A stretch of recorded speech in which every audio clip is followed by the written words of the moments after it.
Sec Vince, so nagkausap po kayo Friday night. Ano po mismo ang sinabi Opo. niya sa inyo?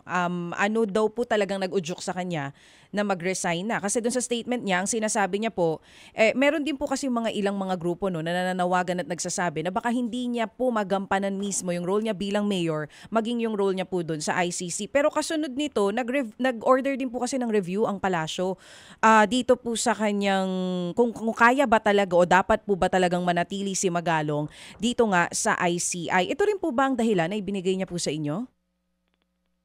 Yung legal review naman po, ano yun, no? Na-announce na po yun. But I think more than that po, ang mas naging issue po sa kanya, yung parang meron pong nagiging issue about yung tennis court sa Baguio at ito pong yung involvement ng isa sa mga kumpanya ng Diskaya na very clear naman po, at least sa akin, no, nung nakita ko po nung nakausap ko po siya at nakita ko po yung mga dokumento sa Baguio, unang-una, nagawa naman ho yung proyekto at hindi pa nga po bayad. In fact, pinapaayos pa po yung proyektong yon. So, I think it's more of that, yung parang medyo naging kinwestiyon pa yung yung kontrata sa Baguio involving yung tennis court. I think that is more of the issue, no? Doon sa pag-uusap namin. Okay, so yun po talaga yung naka-apekto.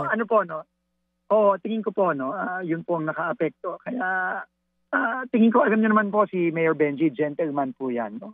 Officer and a gentleman po yan, no? Dati po nating general yan natin sa PNP, si IDG yan. At ayaw talaga niyang magkaroon pa ng kahit anong doubt, no, sa ICI.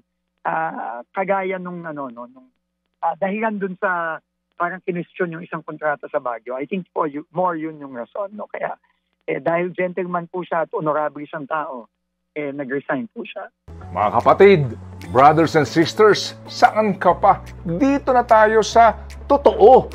Dito na tayo sa True FM. Mga kapatid, mag-subscribe and follow po kayo sa social media accounts ng True Network PH. Yan po kami. Hanapin nyo lang True Network PH, Facebook, Instagram, YouTube, TikTok, and podcast.